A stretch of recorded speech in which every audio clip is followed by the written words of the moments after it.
ఆదికాండం 32వ అధ్యాయం 28వ వచనం. అప్పుడు ఆయన, నీవు దేవునితోనూ మనుషులతోనూ పోరాడి గెలిచితివి గనుక ఇక మీదట నీ పేరు ఇశ్రాయేలే గాని యాకోబు అనబడదని చెప్పెను.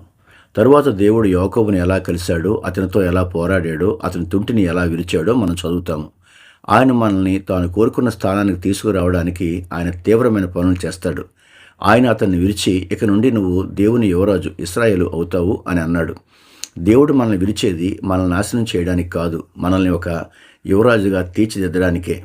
చివరికి యాకోబు, నువ్వు నన్ను ఆశ్రయించకపోతే నేను నిన్ను వెళ్ళనివ్వను అని అంటాడు.